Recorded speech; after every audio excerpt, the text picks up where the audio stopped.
출애굽기를 이제 거의 다 1년 동안 말씀을 거의 다 전했어요. 이제 38장에 이르렀습니다. 물론 더 말씀을 자세하게 나누어서 할 수 있지만은 아주 장별로는 이 중요한 내용들을 쭉 이제 나누어서 갑니다. 오늘 출애굽기 38장에 가면 성막의 건축은 거의 마무리되는 단계에 있습니다. 그래서 이 38장의 내용들은 출애굽기가 이제 끝이 나아가는구나. 또 거기에 더 세세로 가면 성막 건축이 이제 거의 마무리되어 가는 과정이구나라고 하는 내용을 볼 수 있습니다. 그래서 이 내용을 읽어보면 외적으로 보면 단순한 어떤 자재 목록을 쭉 이야기하거나 이렇게 건축했습니다라고 하는 보고를 하는 것처럼 그렇게 보이지만은 더 깊이 생각해 보면 왜 하나님은 이거를 여기에 기록해 놓았을까 그거예요. 왜 성경 안에다 이런 자세한 내용들을 기록해 놓았을까? 자, 이 성막 건축을 하는 것 중에 조직이 나옵니다. 첫 번째 조직의 총감독은 누구냐 하면 대제사장 아론의 아들 이다말이에요. 이다말이라고 하는 사람이 물론 이다말도 제사장이지요. 제사장의 아들은 자동 제사장이기 때문에 그렇습니다. 자, 그 다음에 건축의 총 책임자는 누구냐? 부살렐이에요. 그 다음에 건축을 실무적으로 움직이는 사람은 오홀리압입니다. 자, 이렇게 이 건축의 조직이 큰 조직이 나와 있고 이러한 내용들에 대해서 성경은 그 이름을 또 직임을 자세하게 기록하고 있습니다. 이다말이라고 하는 사람은 아론의 네 번째 아들이에요. 네 번째 아들. 자, 이 출애굽기의 내용을 잘 읽어보면 이 하나님의 역사 가운데 귀하게 쓰임 받는 사람이 모세와 아론입니다. 그래서 모세와 아론이고 이 아론의 아들들까지도 이렇게 계속해서 자세하게 쓰임 받고 있다. 또 하나님께서는 이 가문을 아주 중요하게 세워서 하나님의 일들을 이루고 있다는 것을 알 수 있습니다. 그래서 우리가 이 성경을 읽어보면 그렇구나. 내가 하나님의 교회에서 내 가문이 귀하게 쓰임 받을 수 있다면 이게 얼마나 큰 축복일까 그거예요. 가끔 보면요. 며느리들은 시어머니가 다니는 교회에 가고 싶지 않대요. 왜냐하면 서로 눈치 봐야 되고 가서 계속 그래야 된다는 거예요. 그거는 참 이 바른 생각이 아닌 것 같아요. 성경에서는 가문을 특별히 이렇게 쓰시는 거예요. 가문을 통째로 쓰시는 거예요. 그래서 형제들이나 그 가문들이 하나님 앞에서 계속 쓰임 받는 거예요. 이게 하나님께서 하나님의 일을 해나가는 방식입니다. 자, 이다말이라고 하는 사람은 뭐에 능한 사람이냐 하면 민수기 4장 28절과 33절에 보면 감독을 하는 일에 아주 능한 사람이다 이렇게 나와요. 이다말은 감독자로서 능력을 가진 은사자라는 거예요. 자, 그래서 하나님께서 이다말을 통해서 무엇을 하게 하셨느냐? 그 안에 들어가는 비용, 그 다음에 거기에 들어가는 그 목록, 어떤 것이 필요하고 들어갔는가에 관한 그런 구조적인 계산과 내용들을 아주 세세하게 기록해 놓고 있는 작업을 했습니다. 부살렐과 오홀리압은 하나님께서 그에게 특별한 지혜를 주셔서 모든 것을 잘 만들어내는 능력을 주셨다. 이것은 은사예요. 이것은 원래부터 가지고 있던 것이 아니라 하나님께서 후천적으로 은사를 주셨다. 결국 여러분 이거를 잘 보면 하나님 앞에 쓰임 받을 사람은 없던 은사도 하나님께서 공급해서 하나님의 일을 하신다는 거예요. 그럼 내가 하나님 앞에 무엇으로 쓰임 받을 수 있을까? 거기에 내가 쓰임 받기 시작하면 거기에 많은 은사도 하나님께서 역시 내게 주신다고 하는 것을 알 수 있습니다. 오늘 본문에서 하나님께서 거하시는 거룩한 처소인 이 성막을 건축하는 이 과정 속에 이제 마무리가 되어져 갑니다. 이 성막 건축을 위해서 얼마나 많은 사람들이 헌신했는지 몰라요. 수고했습니다. 거기에 막 헌신했습니다. 많은 것을 드렸습니다. 또 와서 직접 손으로 이것저것 수놓고 제작하고 애쓴 사람들이 굉장히 많이 있습니다. 우리가 하나님의 역사를 생각할 때에 이 출애굽기는 모세 한 사람이 다 하지 않았을까? 모세가 중요하게 드러나지만은 실제로 이 성막을 건축하는 일에 있어서는 하나님께서 모세보다는 그 나머지의 사람들을 하나님이 귀하게 쓰셨습니다. 이 광야 가운데 광야 한복판에 하나님께서 역사하시는 아름다운 이 성막을 세울 수 있었던 것은 바로 그곳에서 하나님의 명령과 음성을 듣고 아주 조용한 헌신, 묵묵한 헌신, 하나님만을 바라보는 그 헌신의 자리에 서서 함께 연합하고 동역하며 자신의 모든 것을 힘을 다해서 바쳤던 그 수고가 있었기 때문입니다. 오늘 하나님의 말씀을 통해서 하나님의 몸된 교회를 세워가기 위해서 우리에게 필요한 헌신의 모습이 무엇인가? 하나님은 우리에게 어떤 헌신의 모습을 바라고 계신가? 이것을 오늘 나누려고 하는 것입니다. 우리 하나님은 하나님의 일들을 감당해 나가게 하실 때에 결과만을 중요시 여기시는 그런 하나님이 아니라는 것입니다. 하나님께서 중요하게 여기는 것은 과정도 중요해요. 우리는 딱 한 가지 마지막에 결과를 중요시 여겨 사람들은 과정은 어떻게 됐든지. 그런데 하나님은 아니에요. 그 과정도 굉장히 중요하게 보십니다.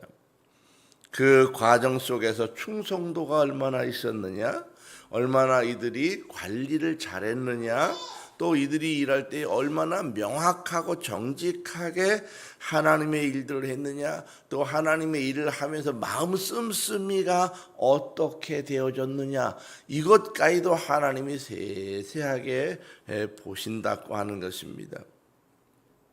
우리가 하나님의 일을 할 때 헌신자의 모습은 어떤 모습인가 세 가지로 나눠보려고 합니다. 첫 번째, 맡겨진 것을 명확하게 관리하기를 원하십니다. 하나님께서 내게 다 맡겨준 일, 또 교회의 일, 또 추진한 여러 가지 일들에 대해서 명확하게 하기 원하시는 것입니다. 오늘 성막 건축에 사용된 재료가 명확하게 계산되고 그 기록이 남아져 있는 것을 볼 수 있습니다. 모세가 하나님의 일을 한다는 생각으로 대충 처리하지 않았어요. 오히려 더 철저하고 정확하고 아주 명확하게 이 재료들을 관리하고 있습니다.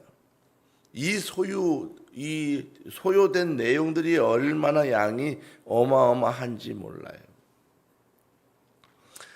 이 성전을 기록할 때에 금과 은과 동, 이 세 가지에 대해서 기록하고 있는데, 금이 어느 정도 되느냐 하면 29달란트 730세겔이에요. 29달란트 730세겔이면은 무게로 따지면 금이 1톤이에요. 1톤. 금만 1톤이다. 우리는 뭐 한돈 뭐 이런 걸 따지잖아요. 하나님의 성막을 건축하는데 1톤의 금이 쓰여졌습니다. 이것을 현대 돈으로 따지면 1,500억이에요. 1,500억. 자, 이 초등학교에 가면 100m가 있어요. 100m 줄을 그어놨잖아요. 대각선으로 그으면 100m예요. 보통 한쪽의 끝까지 100m예요. 그 성막은 50m 정도 돼요. 50m, 25m, 50m 이렇게 직사각형으로 되어졌는데 그 정도 크기 안에 금이 1,500억 원치의 금이 들어갔습니다. 자, 은은 얼마나 들어갔느냐? 은은 100달란트 1775세겔이 들어가서 이건 3,440kg. 은으로 따지면 3톤이 넘어요. 3톤이. 돈으로 따졌더니 52억이 들어갔습니다. 동으로 따졌어요. 동은 70달란트 2,400세겔이 들어갔는데 이거는 2,421kg 2.5톤이 들어갔어요. 자, 이것은 돈으로 따졌더니 한 3,600만 원 정도 되는 거예요. 그래서 총 들어간 금과 은과 동의 합계를 따지면 6.86톤, 6.86톤이 들어갔고 현대 가치로 따지면 1,552억 원이 들어갔어요. 자, 그 조그만 성막을 건축하는데 그것도 건물도 아니에요. 이동식이기 때문에 정확히 말하면 천막에 가까운 거죠. 그런데 거기에 1,552억이 들어갔다. 요 가까이 있는 이 큰 교회가 예전에 얼마나 들어갔을까? 몇백억 안 들어갔어요. 그거 들어갈 때. 우리가 보면 엄청 큰 교회인데 그렇게 많이 들어가지 않았어요. 최근에 우리 노회 안에서 지은 교회가 한 100억 정도 들어갔어요. 100억. 보통 웬만한 교회들이 100억 정도. 그러면은 그 안에 성전에 들어가는 인원을 보통 1,000명 정도, 800에서 1,000명 정도 들어가는 성전을 건축할 수 있습니다. 지금은 이제 자재값 때문에 좀 더 들어가겠지만은 이 성막의 길이가 50m, 폭이 25m 되는 그 정도의 이 성막, 성막이 우리 교회 비슷해요. 크기가 거의 모양도 비슷하고 신기하게 이 정도 됩니다. 그 정도 되는, 물론 마당이 있기 때문에 좀 더 커요. 그런데 거기에 1,552억이 소요됐다. 내용이 굉장하지 않아요? 자, 하나님의 나라 일들을 할 때에 하나님은 열심히 일하는 것만을 말씀하지 않아요. 하나님의 일을 할 때는 책임 있는 관리를 요구합니다. 책임 있는 관리. 하나님의 일들을 맡았을 때에 내가 책임진다, 그런 생각을 하고 일을 해야 되는 거예요. 내가 맡았으면 책임진다. 맡았는데 오고 싶으면 오고 안 오고 싶으면 안 오고 시간 나면 오고 시간 없으면 안 한다고 그러고 못 한다고 그러고 뭐 이것은 하나님의 일을 하는 게 아니에요. 하나님께서 그런 사람은 쓰지 못하는 거예요. 하나님의 일을 딱 맡았으면 내가 더 중요한 것을 포기하는 거예요. 거기에 책임 있게 서는 것입니다.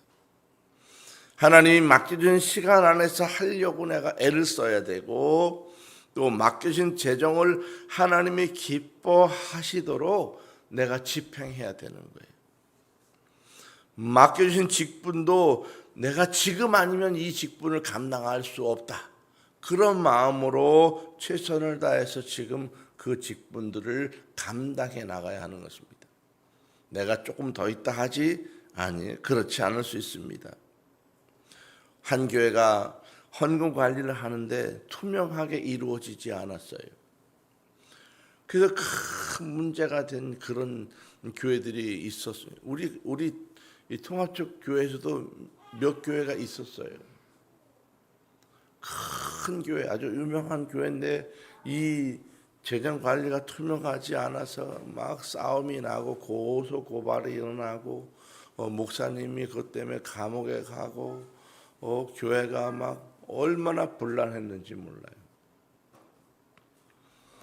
맨 처음에 이 재정 문제가 불거지니까 불신이 일어나는 거예요. 불신이 일어나고 이 불신이 교회 공동체 전체에 퍼지게 되고 사람들이 나중에는 무엇을 요구하냐면 헌금의 영수증까지 달라고 하는 이제 그런 시기까지 왔습니다. 투명하게 공개하지 않은 거예요. 그 결과 때문에 교회는 하나님 앞에 정직하지 못하다. 사람들이 그런 이야기를 듣게 돼요. 어떻게 되겠습니까? 교회가 뒤숭숭해지는 거예요. 흔들리는 거예요. 어느 한 교회는 하나님 앞에 철저하게 재정 관리를 잘 하니까 사람들이 신뢰하는 거예요. 하나님 앞에 관리가 잘 되고 있구나. 우리는 하나님께서 맡기신 것을 내가 얼마나 성실하고 정직하게 관리하고 있는가, 이것을 생각해 보아야 합니다. 하나님께서 내가 교회 일만 나에게 맡기는 건 아니에요. 하나님께서 내 가정의 재정도 나한테 맡기는 것이고 내 가정의 운영도, 내 회사나 직장의 운영도 내게 맡기는 거예요. 그래서 우리가 하나님 앞에 설 때에 내게 맡겨주신 것에 대해서 내가 얼마나 성실하고 얼마나 정직하고 얼마나 명확하게 관리해 가고 있는가, 사람에게 보이려고 하는 것보다 내가 하나님 앞에서 살아가는 그런 모습으로 살아가야 합니다. 이것이 헌신자의 모습입니다.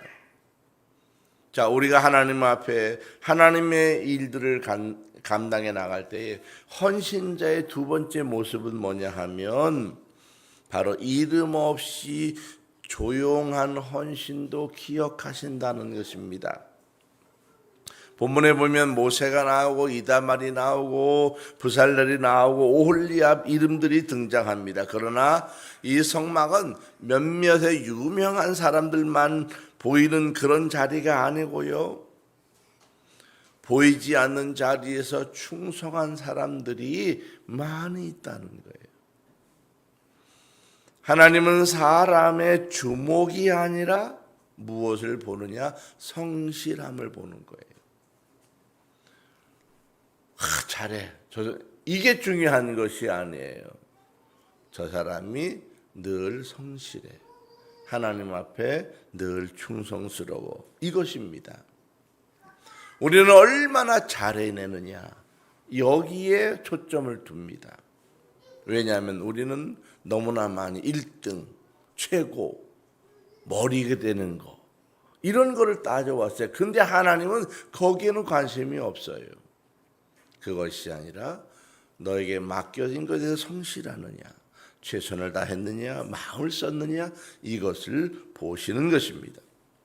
하나님은 교회 안에서 일하시는 목사님만 제일로 쳐주는 것처럼 보이지만은 그렇지 않습니다. 교회는 보이지 않는 곳에서 조용한 헌신도 모두 다 기억하고 계시다는 것입니다.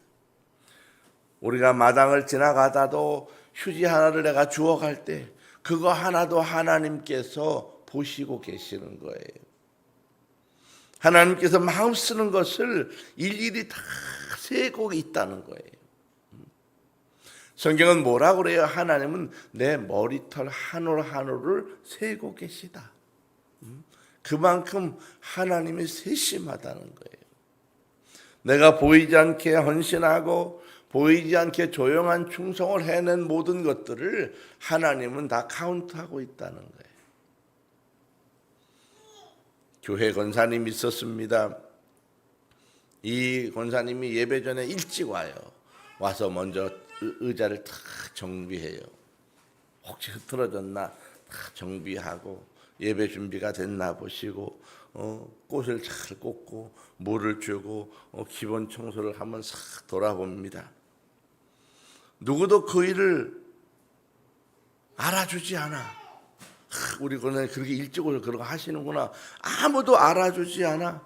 20년 넘게 그 일을 꾸준히 새벽같이 일어나서 오는 거예요. 근데 이 일을 누가 하냐면 담임 목사님이 아는 거예요. 담임 목사는 모르는 게 없어요. 다 안다고요. 그래서 권사님에게 물어봅니다. 아유, 권사님 이렇게 오래 이렇게 새벽같이 오셔서 늘 교회를 이렇게 돌보십니까? 이 권사님이 대답했습니다. 목사님, 사람은 날 모르고요. 사람은 내가 하는 일 잊어버려도요. 하나님은 언제나 날 보고 계시고요. 하나님은 언제나 내가 하는 일을 기억하고 계셔요. 이 권사님의 마음이 그런 것입니다. 바로 하나님의 나라는 무엇이 중요하느냐?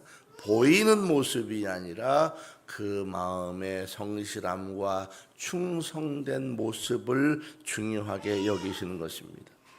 오늘 우리는 오늘 나의 모습을 생각해 보아야 합니다. 나는 사람의 인정이 아니라 하나님의 기억하심을 바라보고 섬기고 살아가는 사람인가? 내가 누구에게 인정받으려고 박수 받으려고 잘했다고 칭찬받으려고 일을 하는 것인가? 아니면 하나님께서 내 이름을 기억해 주시고 나를 알아주시고 바라보시는 그것만으로도 내가 감사하고 있는가? 이것을 우리는 생각해 가야 합니다. 하나님의 일들을 해나갈 때에 헌신자의 모습은 어떤 모습일까? 세 번째입니다. 하나님은 각 사람에게 주신 은사를 통해서 일하십니다. 부살렐은 제작을 맡았어요. 하나하나 세심한 제작. 올리압은 조각을 하고 수놓은 일을 맡았습니다. 더 정교하고 세심한 것이 오홀리압이에요. 이 두 사람은 다른 은사를 받았습니다. 하나님은 그 다양함을 사용하시고 바로 이 하나님의 성막을 완성해 나가셨습니다. 하나님의 나라에서는 동일함이 중요한 것이 아니라 조화로움과 다양성이 중요합니다. 하나님의 나라는 누가 잘하는가? 그게 아니에요. 누가 대단하냐? 누가 최고냐? 이게 아니라 누가 조화로우면서 다양성 있게 일해가느냐? 이거를 말씀하는 것입니다. 조화로워야 돼요. 일을 잘 해내는 것도 중요해요. 더 중요한 것은 조화예요. 조화. 하나님 앞에서 조화. 내가 하나님 앞에서 뛰어나다. 이게 중요한 것이 아니라 조화예요. 내가 이 교회 안에서 어떻게 조화를 이루느냐. 또 어떻게 이 안에서 다양하게 내가 하는 일을 해나갈 수 있느냐. 유대인들은요. 2000년이 넘도록 전 세계에 흩어져 살았습니다. 참 이것도 역사적으로 보면 이 유대인들은 하나님의 선택을 받은 특별한 민족이지만은 하나님 앞에 순종하지 않고 말을 듣지 않으니까 흩어버리는 거예요. 하나님의 민족이지만은 흩어버리는 거예요. 그래서 얼마나 많은 핍박을 받고 얼마나 많은 차별을 받고 얼마나 많은 이 고난을 겪었냐는 거예요. 참 이것도 생각해 볼 일이에요. 이 유대인들은 전 세계 어디 가든지 유대인 공동체가 있습니다. 유대인 공동체를 형성해요. 그들이 반드시 형성해요. 어디를 가든지. 그들이 모여 살아요. 거의 다. 우리는 가서 흩어져 살잖아요. 이 사람은 꼭 모여 살아요. 어디에 가까이 모여 살아요. 그리고 한 마을을 이루거나 공동체를 이루는데 그들의 원칙이 있습니다. 첫 번째는 반드시 먼저 그들이 모이는 회당을 먼저 만들어요. 그리고 그곳에서 말씀을 가르치는 말씀 선생님을 꼭 둡니다. 랍비죠, 랍비. 랍비가 꼭 있어요. 그 다음에 결혼을 하면 1년 동안 직장을 다니지 않아요. 부부 둘 다. 그리고 오직 남자는 1년 내내 랍비에게 아침부터 저녁 때까지 성경만 가르쳐요. 그리고 성경만 읽어요. 그리고 1년이 지나고 나면 이제 자기 일을 하러 갑니다. 그리고 1년 동안 그 공동체가 돈을 모아서 이 가정에게 줘요. 생활하라고. 자, 이것이 이들의 특징입니다. 그러면서 또 중요한 게 뭐냐면 이 공동체가 모여서 가게를 운영할 때 절대 같은 가게, 동일 업종을 만들지 않아요. 그래서 한쪽에서 빵 가게를 하면 그 옆에다 또 다른 빵 가게를 내지 않아요. 우리나라는 봐봐요. 여기 커피숍이 잘 된다.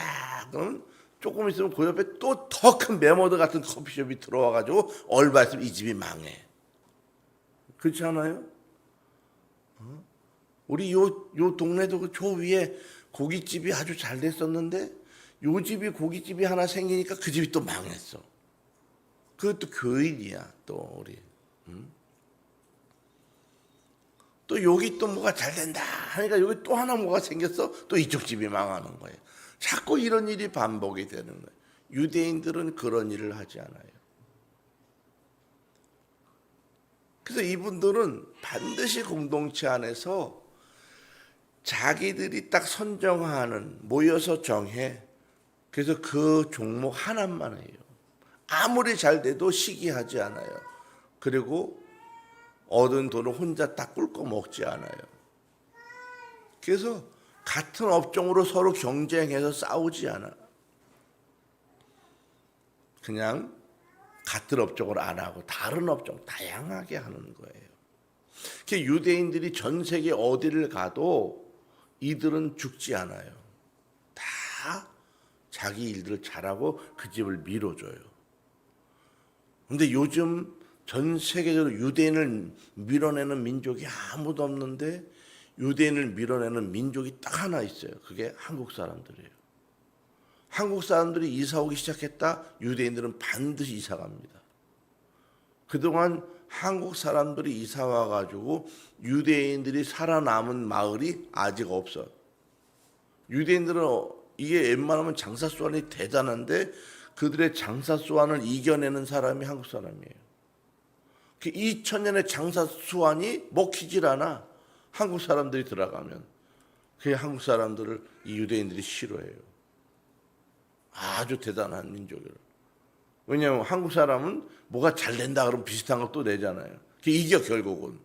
그래서 이들이 장사를 못해. 결국 이사 가요. 장사가 안 되니까. 희한한 사람들이지 한국 사람이. 이 대단한 민족이에요. 자, 여러분, 우리가 그런 것입니다. 우리가 하나님의 일을 할 때에 내가 얼마나 다양한 일을 하느냐가 중요해요. 또 얼마나 조화롭게 일하느냐가 중요해요. 조화가 중요해요. 조화. 이 조화가 중요하지. 난 독특해? 아니에요. 하나님의 교회 안에서는 독특한 게 아니라 조화가 있어요. 조화. 네가 얼마나 대단하냐? 그게 중요한 게 아니라 얼마나 다양하고 조화롭게 일할 수 있느냐 그것입니다. 어제 저녁에 자나는 우리 남자 집사님이 이제 뭐 일 때문에 오셨어요. 50대의 이제 남자 집사님이에요.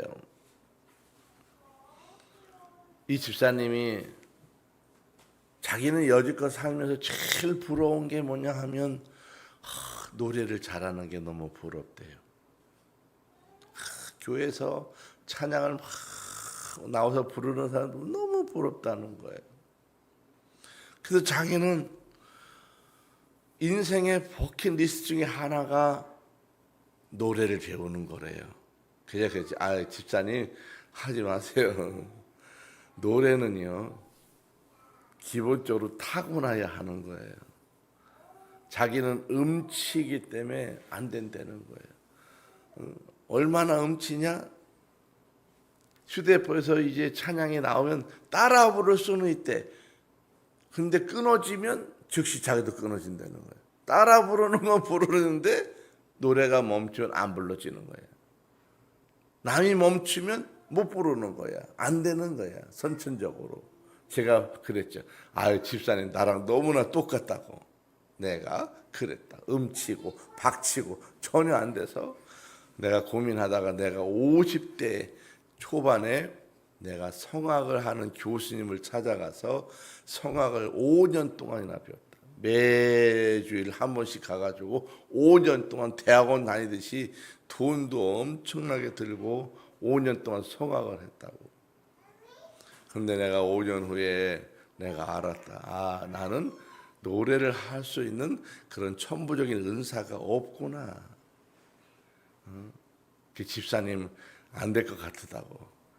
그거 되는 게 아니라고. 그랬더니 이 집사님이 목사님 내가 얼마나 이것을 꿈꾸고 얼마나 내가 마음속에 생각하고 있었는데 내 꿈을 짓밟으십니까? 막 그래요. 그래서 그러세요 집사님. 그러면 제가 노래를 잘 가르쳐 줄 수 있는 목사님을 성악을 전공한 목사님을 소개해 줄 테니까 거기 가서 배우시라고. 그래서 제가 그 자리에서 전화를 했어요. 별내에 계시는 목사님인데 전화를 해서 이만저만한 집사님이 있으니 내가 전화번호를 가르쳐 드릴 테니 꼭 전화가 오면 잘 지도해 주십시오. 목사님 제가 하는 일이 그거 전문입니다. 돈을 얼마나 내면 돼? 돈은 안 내도 됩니다. 제가 집사님 보고 아니에요. 그래도 반드시 페이를 하셔야 합니다. 얼마라고 말 안 해도 대충 이 정도 보내시면 될 거예요. 한 달에 묶어서 이 정도씩 하셔야 됩니다. 아주 기쁜 마음으로 어제 헤어져서 갔습니다. 선천적으로 타고난 목소리가 아닌 건 맞아요. 노래를 잘하는 것은 특별한 하나님의 은사가 있는 거예요. 자, 선천적인 타고난 그런 목소리가 아닌 것은 분명해. 그러나 열심히 해서 내가 찬양을 잘 드려보리라. 하나님은 그 마음을 보시는 거예요. 그걸 받으시는 거예요. 잘 못하면 여러분 어떻습니까?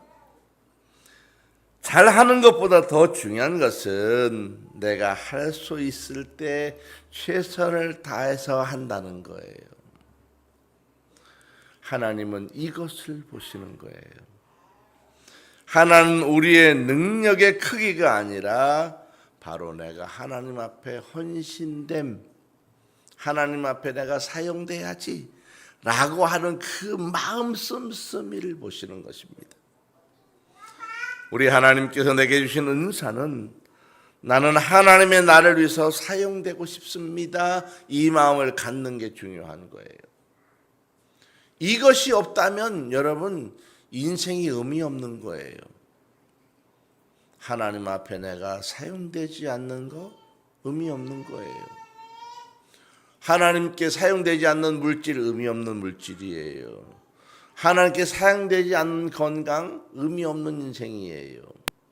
하나님께 사용되지 않는 내 은사 아무 소용이 없는 거예요. 날아가는 휘발성 같은 인생이 되는 것입니다. 오늘 출애굽기 38장은 단순한 기록이 아니라 하나님의 마음을 보여줍니다.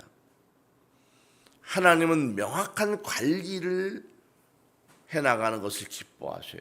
그래서 교회 일을 할 때 내가 깔끔해야 돼요. 명확해야 돼요. 정확해야 돼요.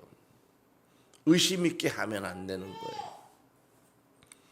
하나님의 일은 내가 조용한 헌신도 기억한다고 하는 것을 늘 생각해야 됩니다. 조용한 헌신도 하나님은 카운트하는 아주 작은 조용한 헌신도 다 하시는 거예요. 그 마음을 하나님이 보고 계시는 것입니다.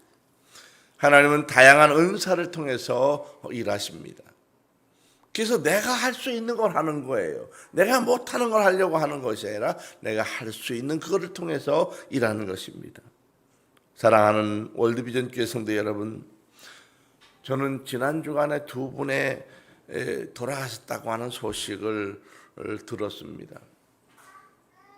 한 번은 우리 권사님 언니가 몸이 아파서 안 좋아서 이제 은혜 받고자 하나님의 은혜를 좀 덧입어 보자 예배 오셨는데, 아이고 가실 때 보니까 너무 힘들어 하셔서 식사라도 좀 하고 가시면 좋겠다 했는데 못 견디고 그냥 가셨어요. 그 주중에 내가 신방 가겠습니다 약속도 다 했는데 보니까 병원에 실려 가셨다는 거예요. 뭐 그러더니 바로 또 얼마 있다가 돌아가셨다는 거예요. 너무 안타까운 거예요. 아유, 나는 그래도 시간이 한두 달 정도라도 있으면 좋겠다. 그 정도는 있겠지 하고 내가 예배드리고 또 말씀도 좀 전하고 이야기도 하고 이렇게 하려고 했는데, 아이고 급히 떠나시는 거예요. 안타깝지 않아요? 안타까워요. 또 한 분은 남자분인데 우리 그 금산의 처갓집의 문제입니다. 거기에 중국집을 차리는 사장님이 있어요. 임대를 했어요. 장사가 잘 됐어요. 이 사장님이 너무 기뻐갖고 이게 잘 되는데 주인이 이제 나가라고 그러는 거예요. 이 사장님이 그 옆에 있는 집을 허름한 집을 샀어요. 그리고 리모델링을 다 깨끗하게 돈을 들여서 완전히 이제 리뉴얼했어요. 싹 고쳐가지고 드디어 이제 새 오픈하는 날이 됐어요. 그런데 그날 돌아가셨어요. 얼마나 가슴 아파. 다 준비됐는데 그날 돌아가신 거예요. 오픈하는 그 오픈도 결국 못했어. 참. 제가 이런 소식을 들으면서 그래, 하나님이 부르시면 언젠가 갈 건데 뭐 그래 세상 것을 붙잡고 놓지 못해서 아둥바둥 그렇게 사나. 여러분, 우리가 기회가 있을 때 잘해야 합니다. 내일 죽는다 할지라도 오늘 주님의 음성대로 내가 살아가자, 그것을 마음속에 두고 결정하셔야 돼요. 사랑하는 우리 성도 여러분, 너무 멀리 보지 마십시오. 이렇게 저렇게 다 해놓고 내가 주님의 일을 해야지, 그때는 늦어요. 내가 돈 벌면 해야지, 내가 좀 건강이 좋아지면 해야지, 내가 여건이 나아지면 해야지. 여러분, 계속 기회가 있는 것이 아닐 수 있습니다. 하나님이 말씀하시면 내가 즉각적으로 충성해야지 결정해야 돼요. 이것이 인생입니다. 성막이 거룩한 공동체의 헌신으로 세워졌듯이 오늘의 교회도 충성된 성도들의 헌신 위에 세워지는 것입니다. 하나님께서 맡기신 것을 신실하게 감당하십시오. 주신 은사를 통해서 하나님의 나라를 계속 세워가십시오. 우리 하나님의 그 놀라운 세심한 하나님의 눈이 여러분의 마음 씀씀이 하나하나, 손끝의 움직임 하나하나, 얼굴의 표정 하나하나, 발걸음 하나하나 모든 것을 카운트하고 보시면서 여러분을 어떻게 내가 복을 줄까? 우리 하나님 어떻게 이 사람을 가문의 가장 아름다운 곳을 인도해 갈까? 이렇게 세우시고 계획하시고 보시고 계신 줄로 믿습니다. 아멘.